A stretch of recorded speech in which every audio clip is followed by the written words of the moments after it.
Vivo fan के लिए एक बड़ी खुशखबरी, वीवो की तरफ से आ गया एक नया धमाका, वीवो Y400 Pro 5G। ये फोन वीवो ने रिसेंटली लॉन्च किया है 20 जून को और इसकी सेल अमेजन फ्लिपकार्ट पर लाइव हो चुकी है 27 जून से। तो आप इसे ऑनलाइन जाकर परचेज कर सकते हैं, लिंक मैं डिस्क्रिप्शन में डाल दूंगा। बट ये फोन मैंने ऑफलाइन परचेज किया है तो इसलिए इसकी अनबॉक्सिंग वीडियो मैंने शॉप पर ही बना ली थी, छोटी सी, वो मैं आपको दिखा दूंगा। तो आज की वीडियो में हम बात करेंगे कि बॉक्स के अंदर फोन के साथ हमें क्या क्या मिलता है, प्लस बात करेंगे इसके फुल स्पेसिफिकेशंस और फीचर्स की। At the end of video में आपको बता दूंगा इसके कैमरा की क्वालिटी कैसी है, इसकी परफॉर्मेंस कैसी है, इसकी टच वगैरह, डिस्प्ले वगैरह, इसका बैटरी बैकअप मैं सब बता दूंगा। और सबसे बड़ी बात, इसके अंदर AI फीचर्स मिलते हैं तो वो कैसे है, उनकी परफॉर्मेंस कैसी है, इंटरैक्शन कैसा है, मैं आपको बता दूंगा। तो 25,000 में ये फोन लेने लायक है या नहीं, ये आपको वीडियो को देखकर ही पता चलेगा। तो ये वीडियो आपके लिए काफी हेल्पफुल हो सकती है। ये वीडियो को आप बिल्कुल भी स्किप मत करना, क्योंकि अगर आप ये फोन लेने की सोच रहे हैं तो ये वीडियो आपके लिए काफी हेल्पफुल होने वाली है। क्योंकि at the end of video में आपको कंक्लूजन दे दूंगा कि 25,000 में ये फोन वर्थ इट है कि नहीं।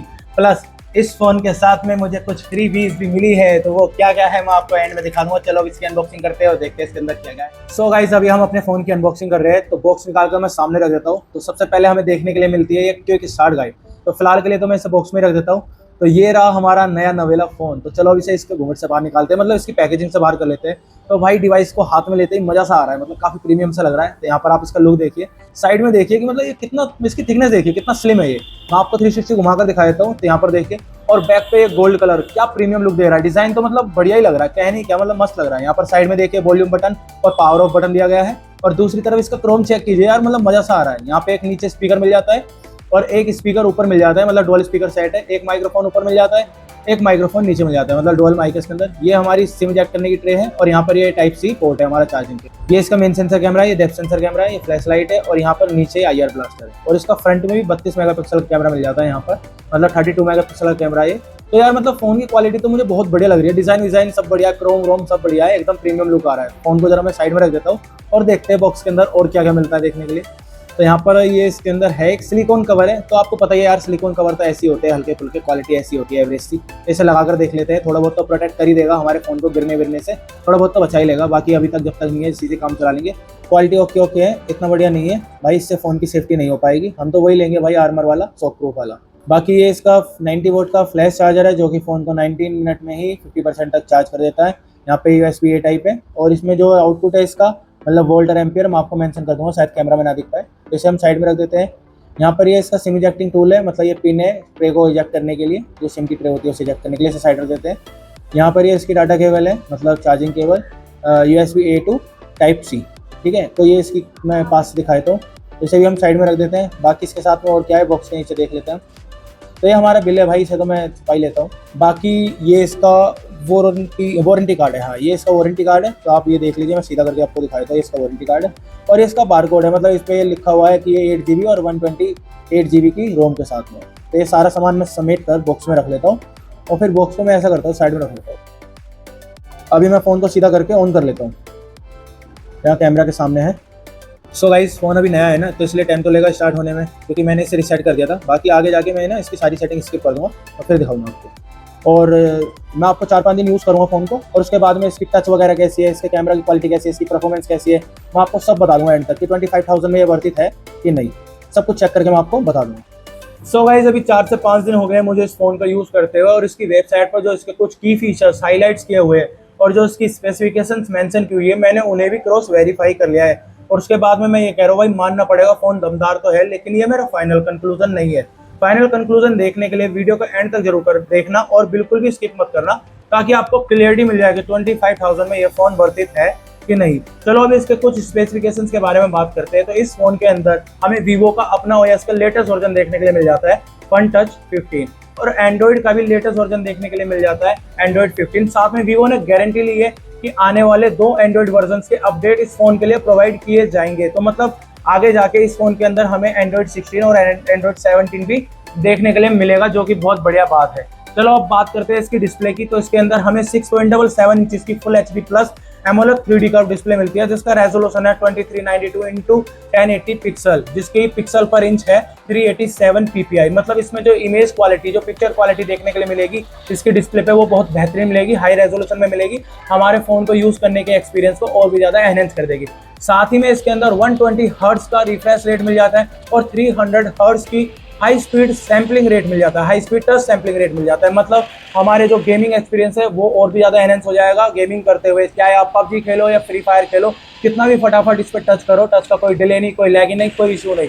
तो मतलब ये एक बढ़िया बात है। साथ में जो मुझे इसका सबसे इंप्रेसिव फीचर लगा इसकी डिस्प्ले का, वो ये लगा कि इसके अंदर 4500 निट्स की ब्राइटनेस मिल जाती है, जो कि अपने आप में एक बहुत बड़ी बात है कि आप इसे आउटडोर में कितना भी यूज़ करो, फोन की सनलाइट में यूज़ करो, हाई सनलाइट में यूज़ करो, आपको इसकी जो विजिबिलिटी है उसमें कोई दिक्कत नहीं आएगी। इसकी डिस्प्ले में जो वर्ड्स आपको दिखाई दे रहे हैं या फिर इसकी डिस्प्ले में विजिबिलिटी की कोई दिक्कत नहीं रहेगी, एकदम बराबर काम करेगी। साथ में अब बात कर लेते हैं इसके कुछ फीचर्स की। तो इसके अंदर मल्टी टच डिस्प्ले मिल जाती है, जो कि मल्टी टच कैपेसिटिव डिस्प्ले मिल जाती है, जो कि आजकल सभी फोनों में होती है। साथ में सबसे बढ़िया जो इसका मुझे फीचर्स लगा वो ये लगा कि इसको हम बैक हैंड से टच का कंट्रोल भी कर सकते हैं। मतलब इसकी जो टच है हम उसे गिले हाथों से कंट्रोल कर सकते हैं। चाहे जैसे आप जिम वगैरह कर रहे हो, आपको स्वेट वगैरह आ जाता है, रनिंग वगैरह कर रहे हो, स्वेट वगैरह आ जाता है, तो उसमें टच कंट्रोल नहीं हो पाती है, मतलब काम नहीं करती है, थोड़ा इधर उधर भागती है। लेकिन इसमें वो कंट्रोल रहेगा, आप गीले हाथों से भी इसकी टच को कंट्रोल कर सकते हैं। वो मैं आपको दिखा दूंगा आगे जाकर। साथ में इसके अंदर जो प्रोटेक्शन मिल जाती है इसके ग्लास की, वो इनकी अपनी ब्रांडिंग से है। Diamond shield guard glass protection मिल जाती है इसके अंदर, जो कि वीवो की अपनी ब्रांडिंग है। और इसके अंदर फ़ोन की अपनी भी एक प्रोटेक्शन मिल जाती है, जो कि है IP65 water resistant and dust resistant, जो कि फ़ोन को वाटर प्रूफ तो नहीं लेकिन वाटर रेजिस्टेंट और डस्ट रेजिस्टेंट बनाते हैं। तो चलो अब बात करते हैं इसके कुछ परफॉर्मेंस की, जो इसके अंदर प्रोसेसर, रैम, रोम वगैरह उसके बारे में। सो गाइस अब बात करते हैं इसकी परफॉर्मेंस की, मतलब इसकी प्रोसेसिंग यूनिट की। तो इसके अंदर हमें MediaTek का Dimensity 7300 ऑक्टा कोर प्रोसेसर देखने के लिए मिलता है, जिसके 4 कोर 2.5 गीगाहर्ट्ज की क्लॉक स्पीड प्रोवाइड करते हैं और बाकी के बचे 4 कोर 2.0 गीगाहर्ट्ज की क्लॉक स्पीड प्रोवाइड करते हैं। इसके अंदर हमें 8 GB की LPDDR4X रैम मिलती है, प्लस 8 GB हम अलग से भी एक्सपेंड कर सकते हैं इसकी रोम को रैम में कन्वर्ट करके। ये फ़ोन 2 स्टोरेज कैपेसिटी के साथ में आता है, एक 128 GB के साथ में और दूसरा 256 GB के साथ में। इसके अंदर जो रोम की टेक्नोलॉजी है वो UFS 3.1 पर बेस्ड है, मतलब यूनिवर्सल फ्लैश स्टोरेज 3.1 पर बेस्ड है। तो ये बहुत बढ़िया बात है, मतलब आपको इसकी परफॉर्मेंस में कोई दिक्कत नहीं आएगी।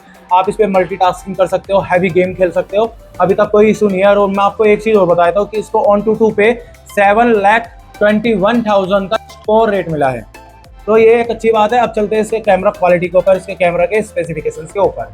तो दोस्तों Vivo Y400 Pro 5G में Sony IMX882 का 50 मेगापिक्सल का मेन सेंसर कैमरा मिलता है, जो कि आता है ऑप्टिकल इमेज स्टेबलाइजेशन के साथ में। ये एक हार्डवेयर बेस्ड इमेज स्टेबलाइजेशन है, मतलब जब हम फोटो खींचते हैं तो इसमें लेंसेज खुद माइक्रो मूवमेंट से एडजस्ट करता है, जिससे लो लाइट कंडीशन में फोटो ब्लर नहीं होती।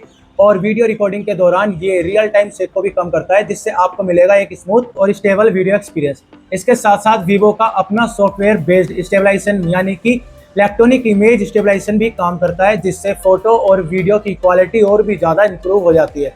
मतलब आप अगर चलते चलते या फिर सेक हैंड से वीडियो बना रहे हो या फोटो खींच रहे हो तो उसकी क्वालिटी और भी ज़्यादा एनहेंस हो जाएगी after processing due to image stabilisation, electronic image stabilisation. इसमें हमें मेन कैमरा के साथ साथ 2 मेगापिक्सल का डेप्थ सेंसर मिलता है एज अ सेकेंडरी कैमरा, जो कि बैकग्राउंड ब्लर इफेक्ट के लिए यूज होता है। ये बैकग्राउंड एजेस को डिटेक्ट करता है और उन्हें ब्लर करने में मदद करता है, जिससे मेन सब्जेक्ट क्लियरली हाईलाइट हो जाता है। ये सेंसर पोर्ट्रेट मोड के लिए काफी यूजफुल है। अगर वीवो चाहता तो इसके साथ में अल्ट्रा वाइड एंगल या मैक्रो लेंस भी दे सकता था, क्लोज व्यू के लिए, क्लोज फोटो के लिए या फिर वाइड फ्रेम फोटोग्राफी के लिए। और इन दो कैमरा के साथ में एक LED फ्लैश लाइट भी है और एक IR ब्लास्टर भी है।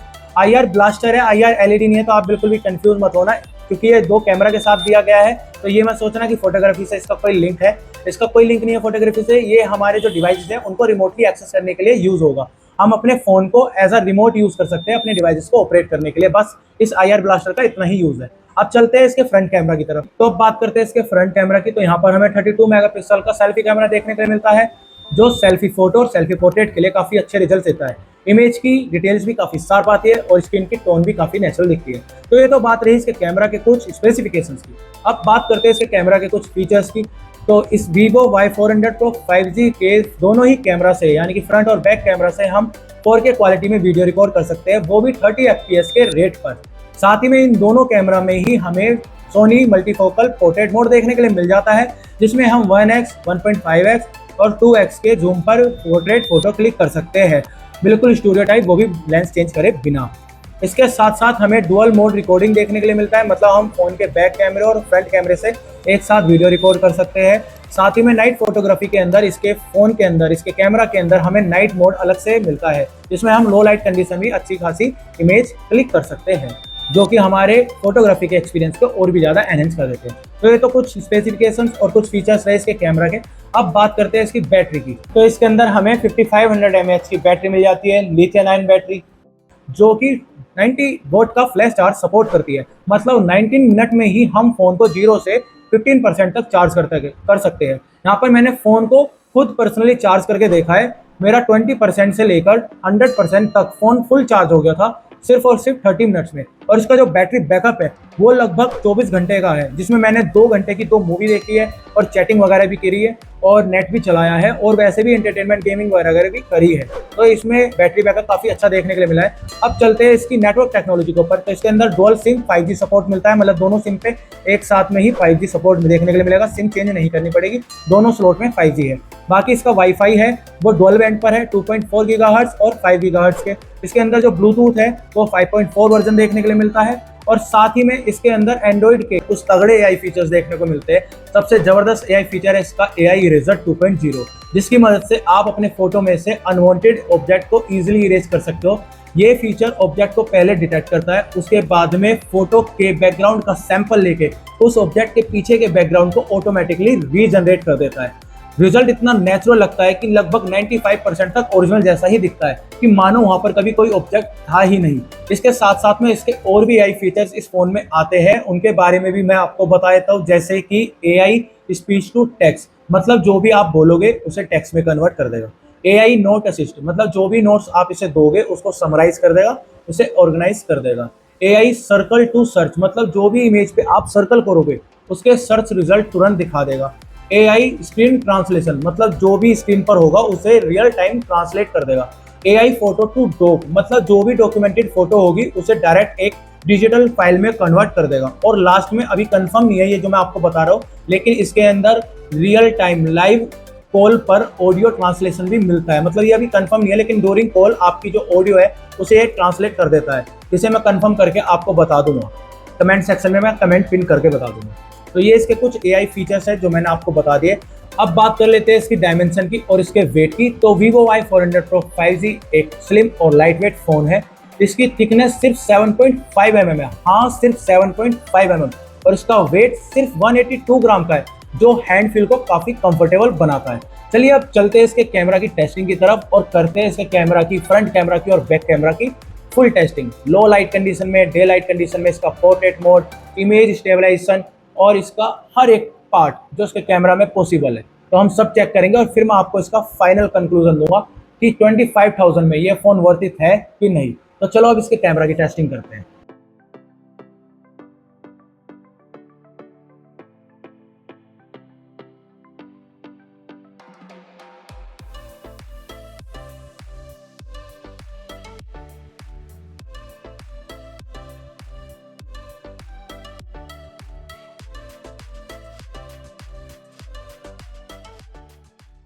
अभी आप जो वीडियो देख रहे हो ये Vivo Y400 Pro 5G के फ्रंट कैमरे से रिकॉर्ड हो रही है और ये डिफ़ॉल्ट सेटिंग पर है, 1080p 30 fps पर रिकॉर्ड हो रही है। तो यहाँ पे आप देखिए कि इसकी वीडियो की क्वालिटी कैसी है, इसके कैमरा की परफॉर्मेंस कैसी है।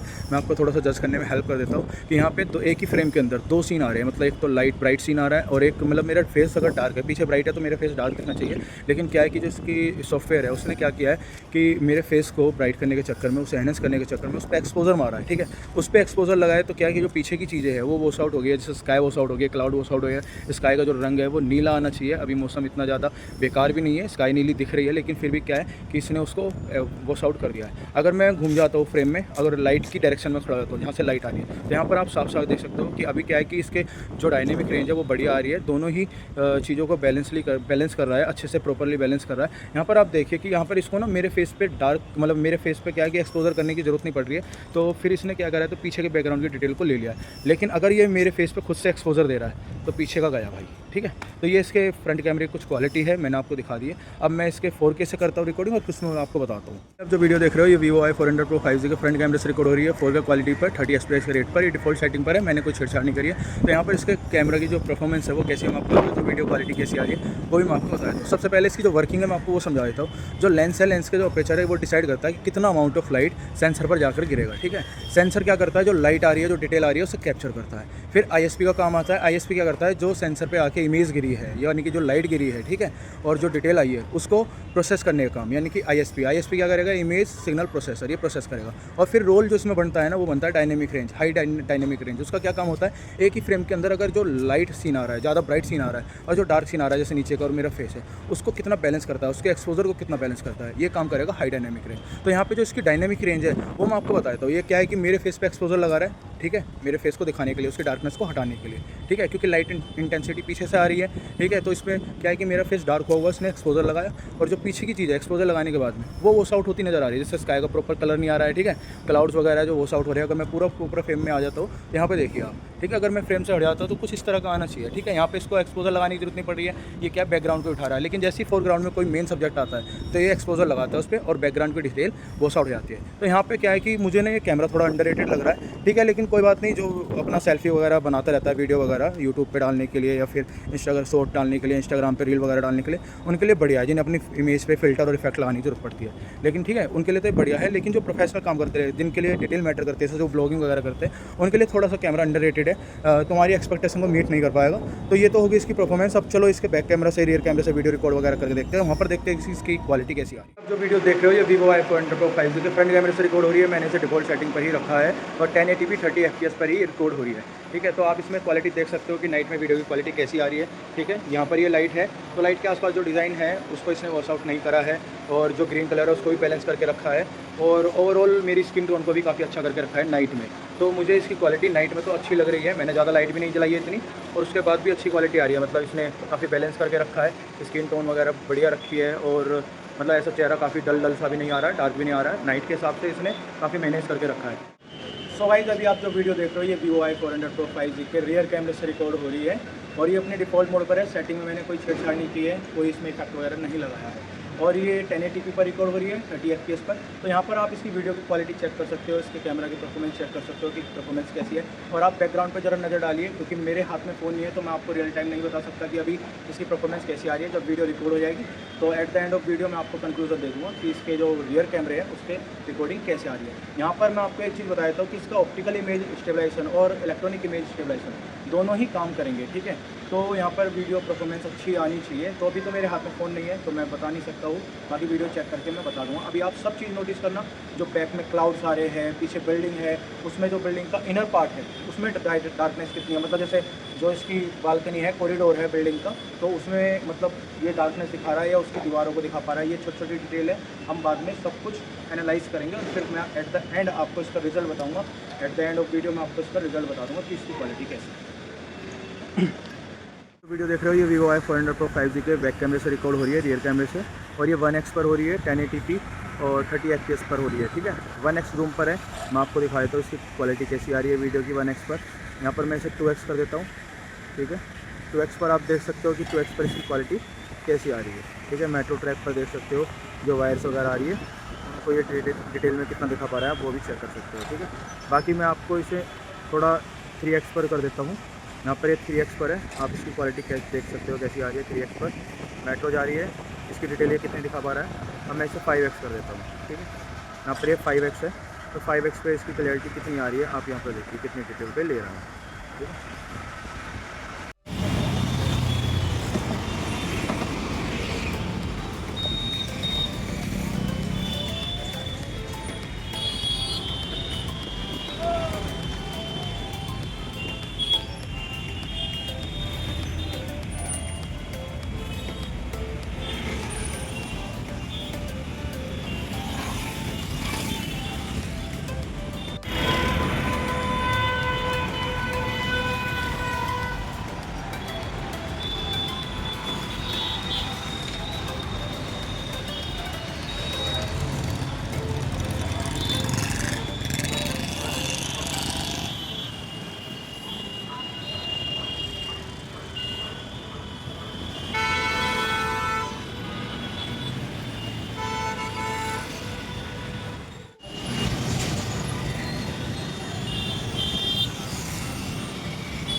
अभी आप जो वीडियो देख रहे हो ये Vivo Y400 Pro 5G के डुअल कैमरा मोड से रिकॉर्ड हो रही है, मतलब फ्रंट कैमरा और बैक कैमरा एक साथ वीडियो रिकॉर्ड कर रहे हैं।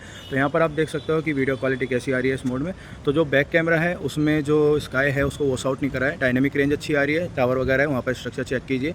जो ऊपर उधर की साइड में जो ट्री आ रहा है वो थोड़ा सा फेड नज़र आ रहा है, बाकी ओवरऑल क्वालिटी ठीक है इसकी। ठीक है, अब फ्रंट कैमरा की बात करें तो फ्रंट कैमरा में मेरे जो फेस को एक्सपोजर किया हुआ है, साथ साथ अब की बार क्या है ना कि जो स्काई है उसको भी वॉश आउट नहीं किया है, उसको अच्छे से बैलेंस किया हुआ है और डिटेल को दिखा पा रहा है और कलर कंट्रास्ट फ्रंट कैमरे से भी काफ़ी अच्छा आ रहा है। अब जरा मैं पलट कर देख लेता हूँ और फिर चेक करते हैं इसकी जो दूर तक की डायनेमिक रेंज है वो कैसी है। तो आप देख सकते हो मेट्रोटेक काफ़ी दूर है, उसके ऊपर जो पोल वगैरह है, वायर वगैरह है, उसको अच्छे से डिटेल में दिखा पा रहा है। ठीक है, कलर कॉन्ट्रास्ट भी बढ़िया है और फ्रंट कैमरे में भी अच्छी रिकॉर्डिंग कर रहा है, आप देख सकते हो यहाँ पर। ठीक है, तो ये हो गई है इसकी टेस्टिंग। सो गाइज बिल्कुल ग्राउंड लेवल पे टेस्टिंग करने के बाद में मैं आपको ये फाइनल कंक्लूजन दे रहा हूँ कि Vivo Y400 Pro 5G 25,000 में एक अच्छा फोन है कि नहीं। तो सबसे पहले मैं आपको बता दूं, मैंने कुछ फैक्टर्स पर, कुछ पॉइंट पर मैंने इसका रिव्यू करा है, इसका कंक्लूजन निकाला है। तो स्टेप बाय स्टेप हम उनके बारे में बात करते हैं। सबसे पहले सॉफ्टवेयर के बारे में। तो जो इसका यूजर इंटरफेस है बहुत अच्छा है, बहुत ईजी टू यूज है, काफी ज्यादा मतलब इंटरेक्शन जो इसका सॉफ्टवेयर का वो बहुत बढ़िया है। ठीक है, इसके अंदर बहुत सारे हिडन फीचर्स है, बहुत सारे एडवांस फीचर है जिन्हें आप अपने डे टू डे लाइफ में काफी यूज कर सकते हो। और बात करें इसके एआई की, तो भाई मुझे पर्सनली बहुत ज्यादा यूजफुल लगा है, मैं तो उसका काफी यूज करने वाला हूँ आगे जाके। तो ये तो इसका सॉफ्टवेयर का था जो मैंने आपको बता दिया। अब बात करते हैं इसकी स्क्रीन, इसके टच की, इसकी डिस्प्ले की। तो इसकी डिस्प्ले की क्वालिटी बहुत अच्छी लगी मुझे, ब्राइटनेस बहुत अच्छी है, टच रेस्पॉन्स भी बहुत बढ़िया है और ओवरऑल जो क्वालिटी है ना, मतलब टच वगैरह की डिस्प्ले की मुझे काफी पसंद आई है। ठीक है, इसके बाद में मैं अगर बात करता हूँ इसके बैटरी बैकअप की, तो लगभग 24 आवर्स का बैटरी बैकअप मिल जाता है डिसेंट यूसेज के साथ में और हैवी यूसेज के साथ में। अगर आप गेमिंग वगैरह खूब ठीक ठाक कर लेते हो तो 14 to 16 आवर्स का बैटरी बैकअप आराम से मिल जाएगा। मतलब वीडियो रिकॉर्डिंग भी उसमें इंक्लूड है, गेमिंग भी इंक्लूड है, सब इंक्लूड है उसके अंदर। तो आपको आराम से 14 to 16 आवर तक का बैटरी बैकअप मिल जाएगा। ये बैटरी चार्जिंग भी काफ़ी बढ़िया है इसके अंदर। ओवरऑल इसकी परफॉर्मेंस लगी मुझे फ़ोन की काफ़ी अच्छी लगी। तो गाइस जब बात करते हैं इसके कैमरा की, तो यहाँ पे जो मैंने मेन फोकस है इसके कैमरा पर ही रखा है फाइनल कंक्लूजन देने के लिए। तो सबसे पहले हम बात करते हैं इसके अंदर जो फोटो है वो कैसी आती है। सेल्फी बहुत अच्छी आती है, पोर्ट्रेट भी बहुत अच्छी आती है। फोटो को लेने के बाद में, मतलब जब फोटो क्लिक हो जाएगी हम उन्हें सेव कर लेंगे, तो इसके अंदर इनबिल्ट सॉफ्टवेयर है जिससे हम इफेक्ट्स बहुत अच्छे डाल सकते हैं। ब्यूटी इफेक्ट भी है, मेकअप के इफेक्ट भी है, फिल्टर भी है बहुत सारे, और साथ में रेमिनी इफेक्ट भी है। मतलब हम फोटो को यूएचडी में भी कन्वर्ट कर सकते हैं। एआई बेस्ड इफेक्ट है ये। ठीक है, जैसे फोटो ब्लर आती है उसके अंदर शार्पनेस इतनी नहीं मिल रही है, तो इस फीचर का यूज करके हम उसकी शार्पनेस भी बढ़ा सकते हैं। तो ओवरऑल मुझे इसके अंदर जो फोटोग्राफी है वो तो बढ़िया लगी। नाइट फोटोग्राफी भी ठीक ठाक आ रही है, फ्रंट सेल्फी से भी अच्छी आ रही है और बैक कैमरे से भी अच्छी आ रही है। अब बात करते हैं इसके अंदर वीडियोग्राफी। तो वीडियोग्राफी मैं आपको कहूँगा कि वीडियोग्राफी डे लाइट में थोड़ा एवरेज है, मतलब इतनी बहुत ज़्यादा जितना एक्सपेक्ट किया था उतनी बढ़िया नहीं है। क्योंकि इसके अंदर मैंने जैसे कि नोटिस किया था, क्या किया था कि जब हम वीडियोग्राफी कर रहे हैं, मतलब वीडियो बना रहे हैं इसके फ्रंट कैमरे से, क्या है वो 1080p पर हो या 4K पर हो, इसमें बैकग्राउंड को वॉश आउट कर दिया इसने। जो उसकी डिटेल है बैकग्राउंड में, जो ऑब्जेक्ट्स आ रहे हैं उनको थोड़ा फेड कर दिया है और फेस पे एक्सपोजर मार रहा है, फेस को हाईलाइट कर रहा है, स्किन टोन को चेंज कर रहा है और फेस को एनहेंस कर रहा है। लेकिन यार उसको एनहेंस करने के चक्कर में बैकग्राउंड के साथ में ना इसने बिल्कुल जागती कर दिया है, उसको बिल्कुल बदल दिया है, वॉश आउट कर दिया है, वाइट वाइट नजर आ रही है स्काई। तो ये मुझे थोड़ा इसका डिसअपॉइंटमेंट लगी है, थोड़ी सी यहाँ पर मैं डिसअपॉइंट हुआ इसकी इस जो परफॉर्मेंस है कैमरा की इससे। बाकी रियर कैमरा में क्या है कि रियर कैमरा में मैनेज कर रहा है मेन सब्जेक्ट को भी और बैकग्राउंड को भी, लेकिन डार्कनेस ज़्यादा आ रही है। मतलब मैंने जैसे देखा वीडियो में, मैं आपको दिखा दूँगा, जो बिल्डिंग वगैरह है उसके अंदर का जो इनसाइड जो उसका स्ट्रक्चर था वहाँ पे शैडो बहुत ज़्यादा आ रही है, डार्कनेस आ रही है और कलर कॉन्ट्रास्ट भी मतलब नेचुरल नहीं है, वो थोड़े डार्क से आ रहे हैं। ठीक है, जूम थोड़ा मुझे इतना बढ़िया नहीं लगा है, जूम मैं आपको जेन्युइनली बताऊँ। 50 मेगापिक्सल का कैमरा यार, जूम तो थोड़ा ठीक ठाक होना चाहिए था, लेकिन जूम में पिक्सल फट रहे हैं, ब्लरनेस आ रही है, तो जूम इतना अच्छा मुझे नहीं लगा है। तो ओवरऑल कैमरा क्या बढ़िया है या बेकार है वो मैं आपको बताया। तो अगर आप रील वगैरह डालते हो, इंस्टाग्राम पर पोस्ट वगैरह करते हो और आपको एडिटिंग करने का शौक है अपनी फोटो वगैरह को, वीडियो वगैरह को, तो कैमरा बहुत ज़बरदस्त है, मैं आपको ये कहूँगा। लेकिन अगर आपके लिए प्रोफेशनल काम करते हो, आपके लिए डिटेल मैटर करती है, तो यार यहाँ पर कैमरा की क्वालिटी मुझे आपकी एक्सपेक्टेशन को मीट नहीं कर पाएगी। मैं आपको सीधा सीधा ये कह रहा हूँ कि डिटेल इतनी अच्छी नहीं है। मैं आपको ऑनेस्टली बता रहा हूँ, फोन तो मैंने ले लिया है, तो मैं कोई पेड स्पॉन्सरशिप नहीं कर रहा हूँ इसकी, जेन्युइन जो है मैं आपको वो बता रहा हूँ बिल्कुल, कि कैमरा की क्वालिटी प्रोफेशनल लेवल पे आप मैच नहीं कर पाएगी आपकी एक्सपेक्टेशन को। ठीक है, लेकिन डे टू डे लाइफ में अगर आप रील वगैरह बनाते हो इसके कैमरा से, तो वहाँ पे काफ़ी अच्छी क्वालिटी आपको देखने के लिए मिल जाएगी। नाइट वीडियो के लिए तो भाई मैं कहूँगा नॉइस वगैरह इसमें कम है। हाँ, एक मैं आपको मेन चीज़ फोकस पे ला देता हूँ कि नाइट वीडियोग्राफी के लिए काफ़ी अच्छा मुझे इसका रिजल्ट देखने के लिए मिला।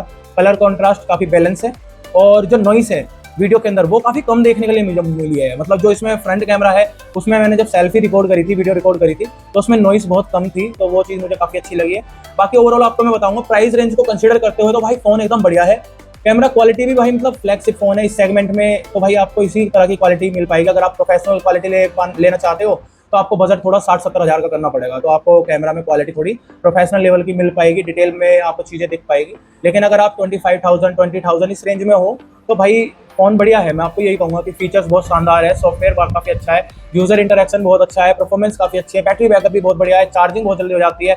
फ़ोन की जो सेल्फी है काफ़ी अच्छी आती है। सोशल मीडिया पर अगर आप हो, इंस्टाग्राम पर पोस्ट वगैरह करना चाहते हो, फेसबुक पर पोस्ट वगैरह करना चाहते हो, तो यहाँ पर इसका कैमरा काफ़ी अच्छी परफॉर्मेंस आपको देगा, ठीक है, आपको काफ़ी अच्छे रिजल्ट्स प्रोवाइड करेगा। तो ओवरऑल मैं कंक्लूजन ये कहूँगा कि 25,000 में ये फ़ोन मुझे तो अच्छा लगा है। देखो मैं आपको जेन्युइनली बताऊँ, मैंने खरीदा इसलिए मैं आपको नहीं बता रहा, मतलब सारे की फैक्टर्स को यार ध्यान में रखते हुए मैं कंक्लूजन निकालूंगा। मैं प्राइस को भी कंसीडर करूंगा यार, बड़ी बात है, क्योंकि 50,000 तो नहीं है, 25,000 का, तो 25,000 में हम यही एक्सपेक्ट कर सकते हैं भाई, इससे ज़्यादा की क्या एक्सपेक्टेशन करोगे आप, ठीक है। और आगे जाके मतलब धीरे धीरे डिवाइसेस महंगे ही हो रहे हैं, सस्ते तो हो नहीं रहे, तो उस हिसाब से तो मुझे अच्छा लगा है। AI फीचर मिल रहे हैं बहुत तगड़े।